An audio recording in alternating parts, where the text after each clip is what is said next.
Good afternoon, everybody. My name is Lieutenant Bill Ward from the Quincy Police Department.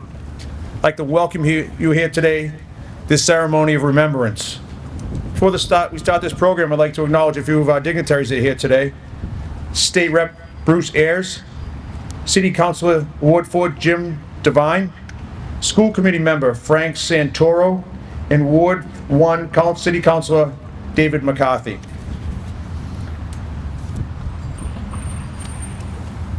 Right now, I'd like to introduce the Color Guards, the Quincy Police Department and Quincy Fire Department Color Guards. And I'd like to welcome Christine Cugini, who is the head of the Veteran Services Department and also a U.S. Navy veteran, to lead us in the Pledge of Allegiance.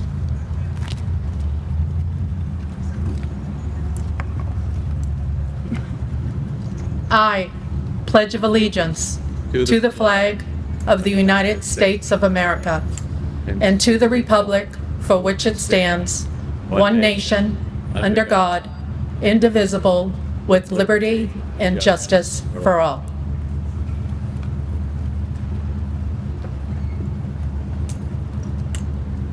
Thank you, Christine. I'd like to now introduce two gentlemen to be singing our national anthem. It'll be Sergeant Timothy Grant, retired Massachusetts State Police, and Mark Carey, the director of our City of Quincy Media.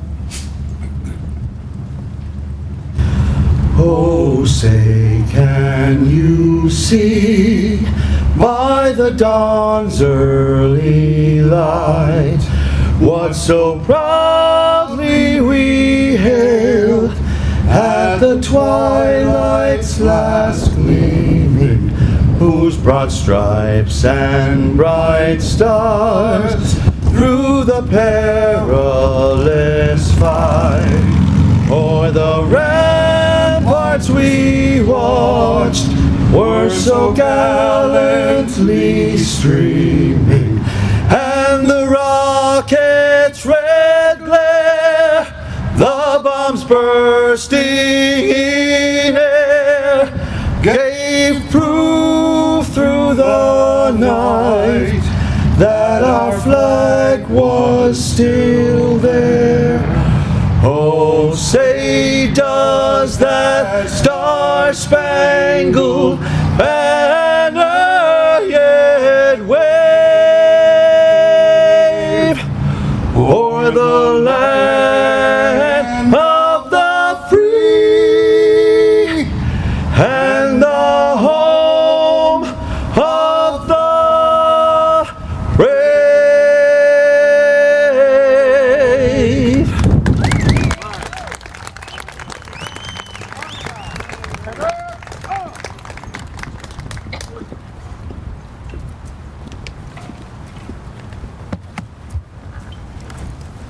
Now I would like to invite Mother Ogre of the Sacred Heart to lead us in our prayer.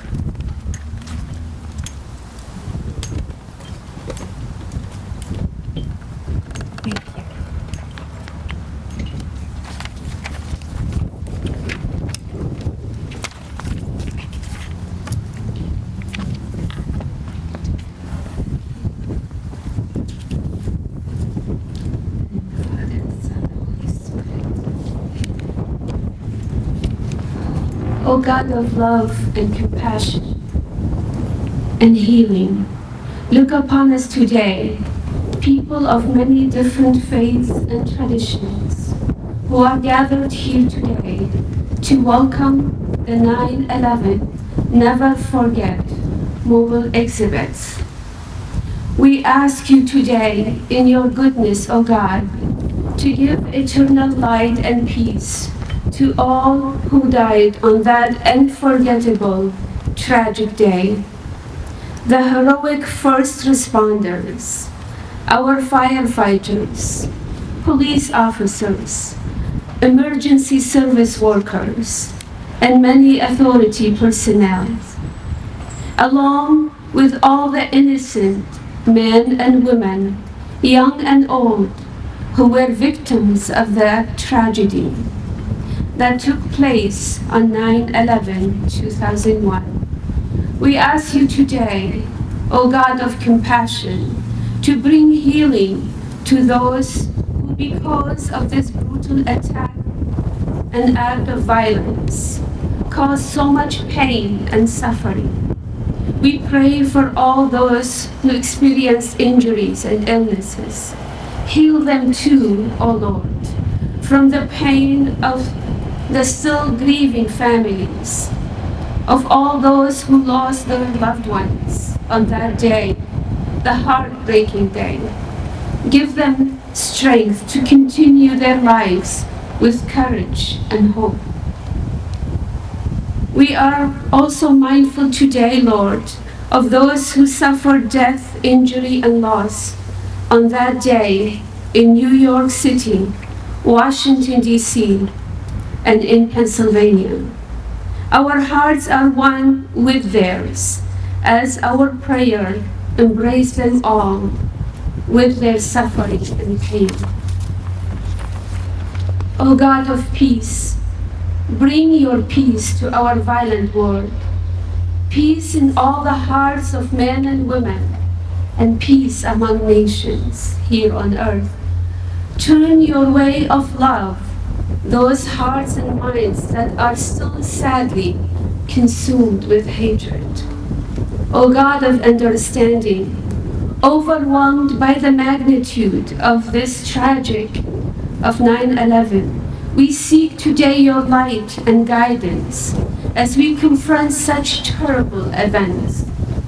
Grant that those whose lives were spared on that day may continue to live so that the lives of lost ones on that day may continue to be remembered and never be lost in vain. Comfort, O God, and console us.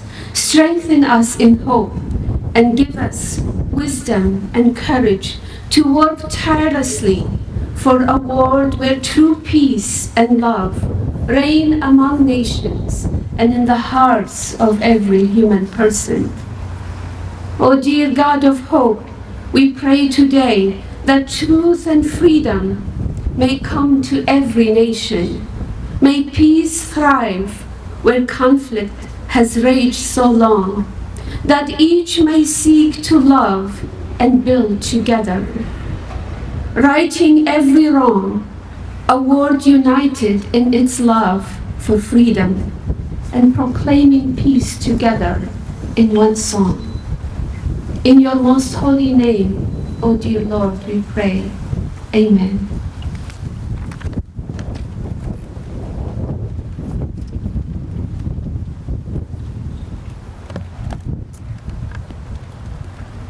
Thank you, Mother Olga.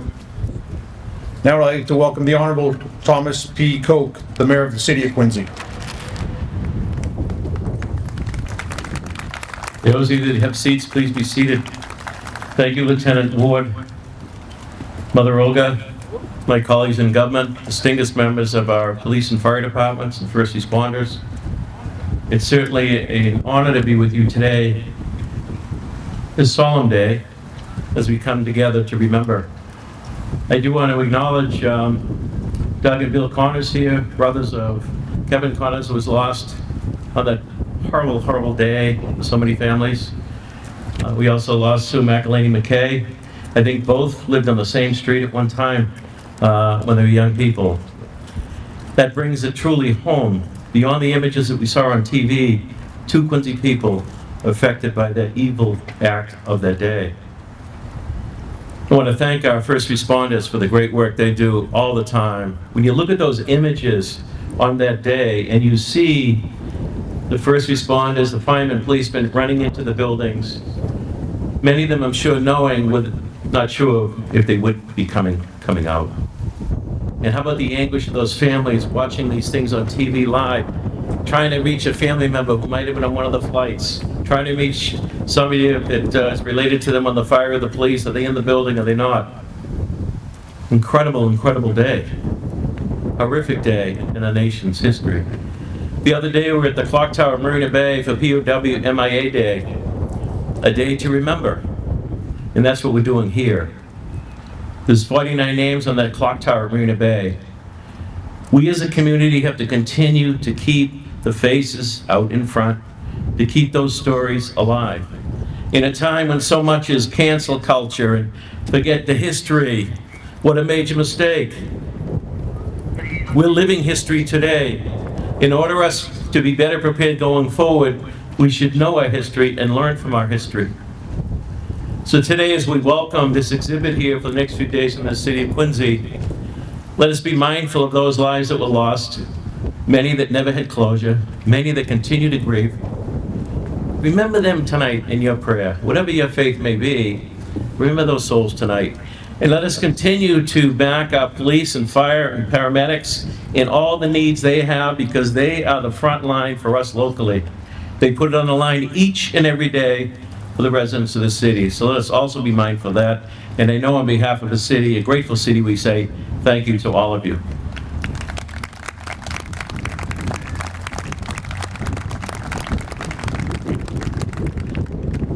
So thank you for being here today. That's the best way we can honor those lives that are lost. Be your presence here today. It's the only gift you could give is your presence. And here you are. Quincy once again comes through. God bless.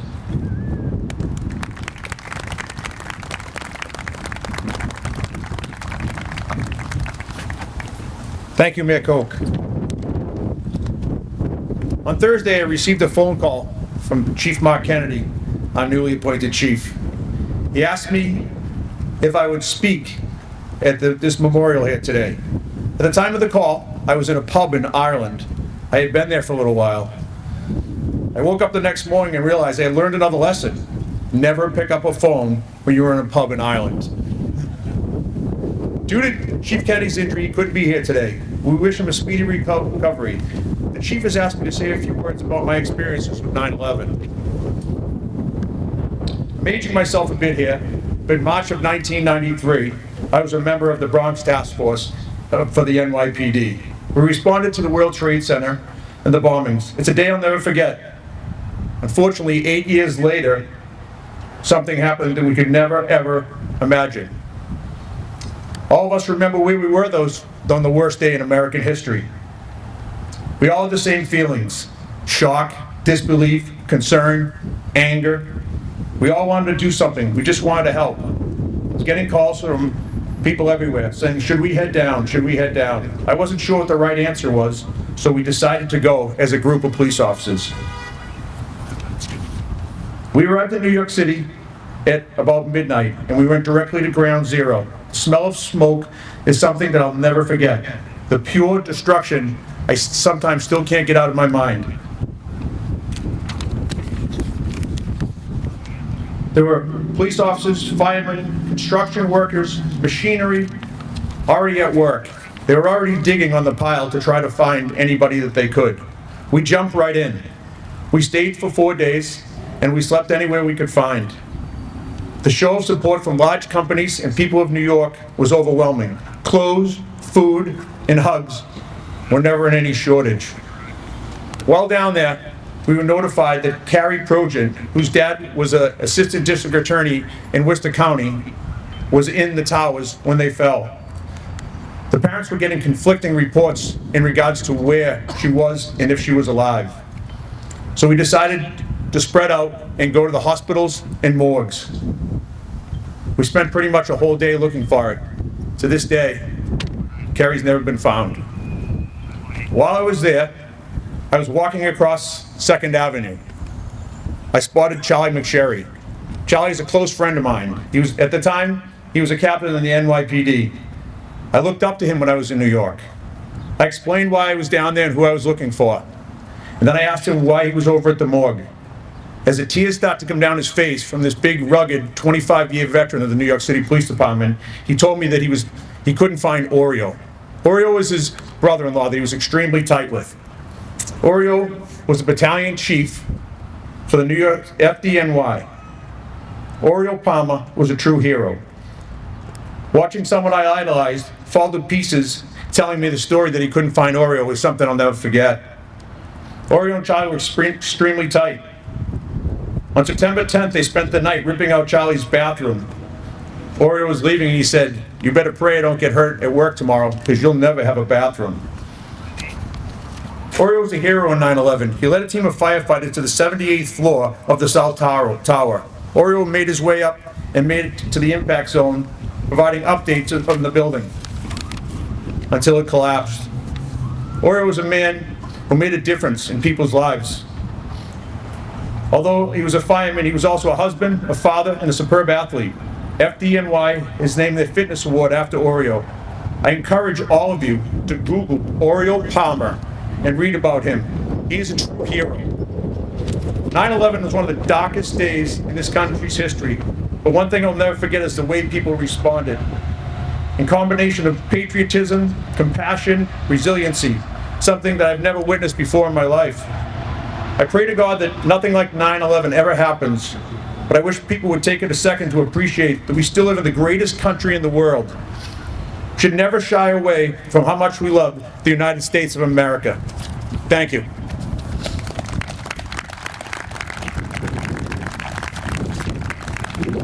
I would now like to welcome Chief of the Quincy Police Department, Joseph Jackson.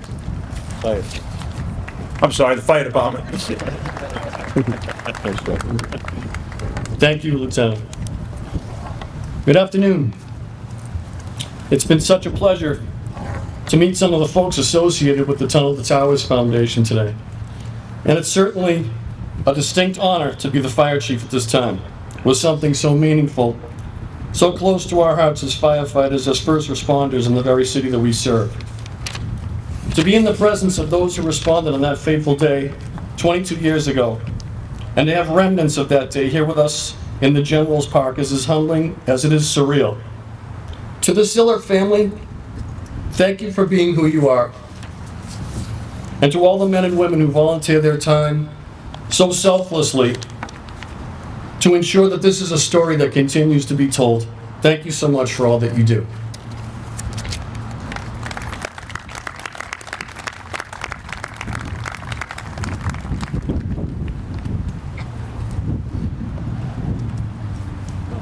I would now like to welcome Thomas Bowes, President of the Quincy Firefighters Local.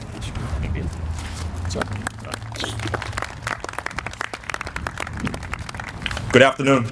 I'd like to take this opportunity to thank the City of Quincy, Mayor Tom Koch, Helen Murphy from the Mayor's Office, and the various department heads who came together to make this week happen so people can be reminded and educated about the tragic events of 9/11. We all remember where we were on 9/11. I myself was on the fire department for almost a year. It was on my day off in between my nights at the station. I went back to work that night. Normally planes would be flying overhead. The only thing we heard flying over that night was fighter jets. We sat up the whole night at the station, the whole crew, watching the news, figuring and hoping they would stop pulling out first responders out of the pile, but it wasn't meant to be. The first line of duty funerals I had attended as a firefighter were down in New York for 3 FDNY brothers in June of 2001, a few months before 9/11. These 3 men were killed in a hardware store fire on Father's Day. Little did we know we would be traveling back to New York a couple times a week for months for more funerals for 343 of our brothers. 9/11 was a tragic day, but it showed the heroic actions of not only police, fire, and EMS responders, but countless acts of bravery and courage from everyday citizens. As tragic as it was an event that brought this country together like we have never seen before. The days, weeks, and months following 9/11 showed true patriotism of this country. The Tunnels to Towers organization is a great example of that patriotism. In addition to all they do for first responders and our families, this exhibit of theirs travels across the country reminding people and educating people of the tragic events of that day. We should never, ever forget. What better place to have this sacred educational exhibit about heroism and patriotism staged at this week than in an area named after so many local men who served and helped lead the military efforts of this country some of the years after 9/11. Back in June, I received an email from Helen Murphy from the Mayor's Office asking if I could attend a meeting about a 9/11 exhibit that I didn't even know existed. I did a little research online, and we were all in helping make this happen. I subsequently sat in a meeting with a handful of department heads and a woman that I have never met before. All of a sudden, there were questions about the layout and the footprint of the exhibit, and the woman reaches in her folder and pulls out a plan, a blueprint of the exhibit. I could tell she had done her homework. That's when I was introduced to Kathy Sullivan Moran, an extraordinary Quincy citizen who had the idea of bringing this exhibit to Quincy and brought it to the mayor's attention. Kathy, we can't thank you enough from the bottom of our hearts for not forgetting the events of that day and helping make this happen. I remember the conversation we had outside of City Hall after that meeting, and you said to me, I just don't want people to forget, and I think the younger generation should be educated about that day. We couldn't agree more. We have a little something for you, Kathy. I know you're here somewhere if you'd like to come up. Billy.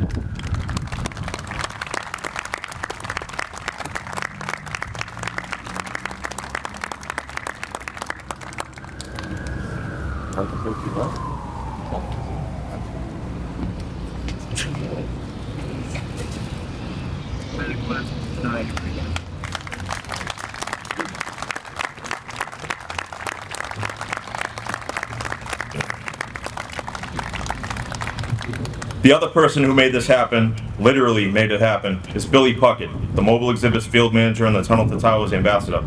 Billy takes this exhibit around the country to make sure people don't forget. He has traveled here with the exhibit over the past few days from Indiana. Billy, we have a little Quincy Fire swag for you as well, with the little Marine Corps theme as you're a proud Marine and the proud father of Marine. We appreciate your efforts and we appreciate your service in the fire service as well.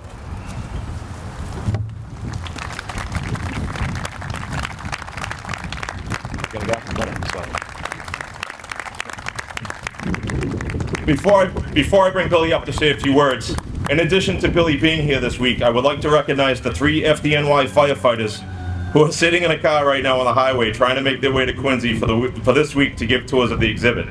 Unfortunately, they had missed the ceremony today, but we would like them and their stories to be recognized. Are they? Where are they? Standing back there. Come on up! Going back there in the back right. All right. Come on up. All right, they made it. They won't come up. You're not. So joining us this week in the back is Battalion Chief George Campbell, who was appointed in 1985. Battalion Chief Campbell was off on 9/11, but made his way to the firehouse and made it down to the site just as the second building collapsed. He was detailed to the recovery and spent the entire recovery effort working in the GPS unit. He is retiring this year after 38 years of service. We also have Captain Kevin Calhoun, who was at Lieutenant at Engine 235 back during 9/11. It was his day off, and he responded from home to his firehouse, where him and a second crew had arrived at the station and responded to the World Trade Center right as the North Tower collapsed. 6 members of his station, including the battalion chief, died that day. Kevin is now retired, but has 2 children following in his footsteps, one of whom works for FDNY as an EMT, and the other who is a lieutenant on Engine 260. The third FDNY member we have this week is Lieutenant David Turner, who was appointed as a police officer with the NYPD in 1988 before seeing the light and joining the FDNY in 1993.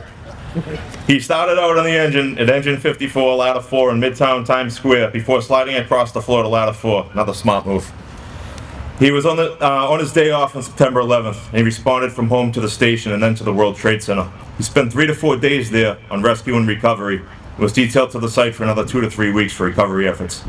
All 15 members assigned to his station, Engine 54, Ladder 4, Battalion 9, who were on duty that day, died. Lieutenant Turner retired in 2013 and moved to Myrtle Beach. His son has also followed in his footsteps as a Myrtle Beach firefighter. This was Lieutenant Turner's first time traveling with the 9/11 Museum.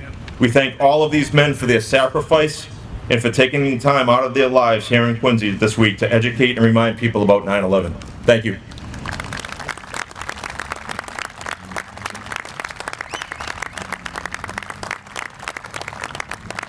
One last thanks would be to the Quincy Police Motorcycle Unit. Obviously, we know they're the best in the business. They went out to Natick today and they escorted this great exhibit back to Quincy, so a big round of applause for those guys as well.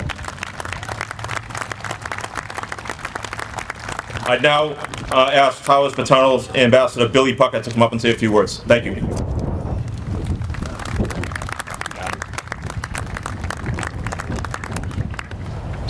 Well, the first thing you'll notice about me, I have an accent, and not yours. I'm originally from North Carolina, so we actually speak English down there, not what you guys speak up here. I'm totally kidding with you guys. Got to break the ice a little bit. This exhibit has been on the road for 10 years. It was christened September 13th, 2011, Fort Bragg, North Carolina. It's really special. I've been doing it for 8 years, and folks, I can't tell you what it really means to me to be able to do this. To be able to travel the country, to educate our youth, but to also tell the story of Stephen Siller, and to talk about this great foundation. Because the one thing I say to everyone is, out of tragedy, at some point, something good will happen. Now, it may not be the next day, week, month, year, but something good will happen. And out of that horrendous day came this foundation. That dreadful morning, Stephen Siller had gotten off ship. He was on his way home. He was going to meet his brothers to play golf that afternoon. And he'd only got 3 or 4 miles from the firehouse when the North Tower was attacked. He turned around, came back. He was on Squad 1. That's in Brooklyn. When Stephen got there, the squad, they were already dispatched. So he grabbed his gear, put it in his truck. He was driving to the towers. And of course, to go from Brooklyn to Lower Manhattan, you have to go through the Brooklyn Battery Tunnel. And when Stephen got to the mouth of the tunnel, it was closed. He got out, put his bunker gear on, and he ran 3.5 miles through the tunnel to meet his squad at the South Tower. Unfortunately, when the tower collapsed, they all perished that day. The real sad part, folks, that Stephen's remains were never recovered. But Stephen was orphaned at the age of 10, and his big brother Russell took him into his home, and they were a really, really close family. And the Siller family wanted to honor their little brother's heroic effort, but also wanted to honor all the heroes from that day. So in 2002, this foundation got its beginning, and it came up with the idea of a fundraiser, of a run that followed Stephen's exact footsteps. And the last Sunday in September of 2002, the first run walk happened, had about 2,500 people. Last year, it was just shy of 40,000. The run is Sunday, and so we close here Saturday, so you're not going to miss this, so everybody can go to the city on Sunday and watch the run. If you've never seen it, folks, it's an incredible, incredible thing. But in the beginning, all the money that was raised went to help orphans. Fast forward several years, now we have some incredible things we do, folks. We build homes for catastrophically injured servicemen and women. All our young men and women that have been to Iraq and Afghanistan that have come back missing limbs. Their computerized homes gives them the one thing that we all take for granted. They get their independence back. They need no one to help them do anything in their home. We also build and or pay off mortgages for Gold Star families. And any first responder in the United States, makes no difference where they're at. If they lose their life in the line of duty, within 7 days, their mortgage is paid in full. And we have 2 other programs that you may have heard of, you may not have heard of. But we were kind of appalled at this, that a couple of years ago, there were only 16 states in the United States of America that actually required 9/11 to be taught in their curriculum.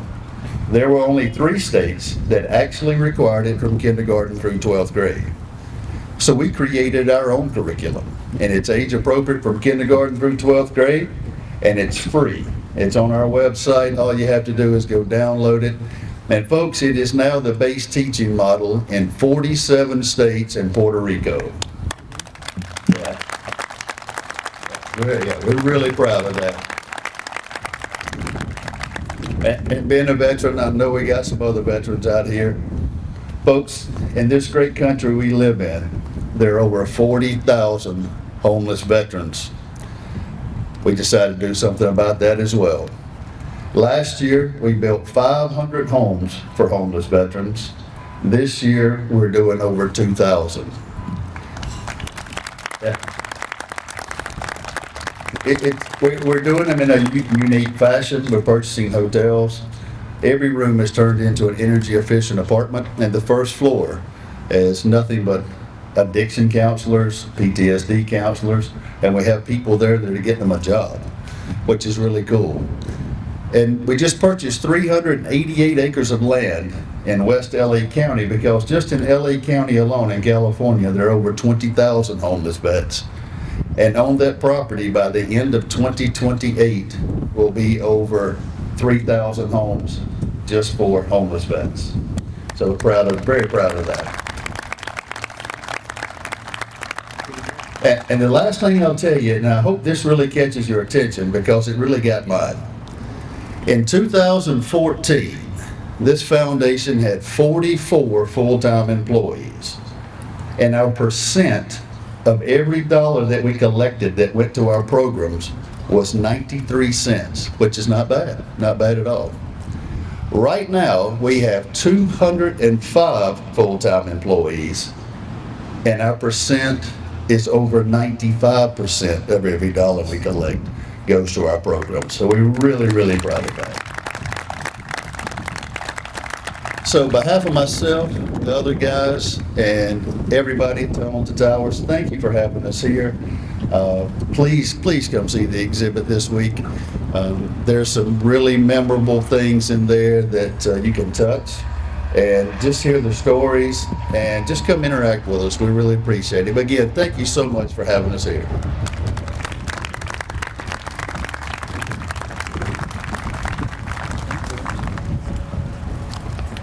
Thank you so much, Mr. Puckett. We really appreciate you being here today. Well, folks, that's the end of our program here today.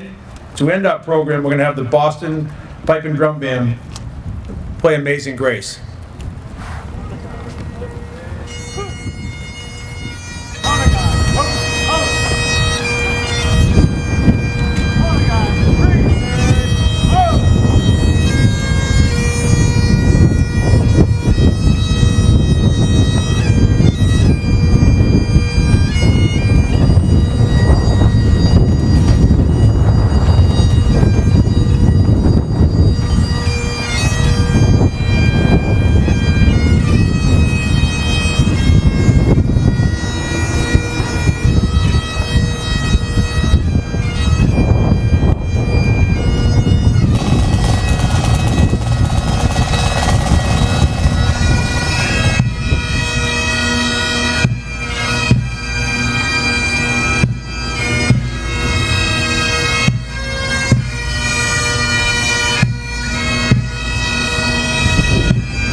Ladies and gentlemen, that's the end of our program. We want to thank you all for coming, and please take advantage of this exhibit for the week.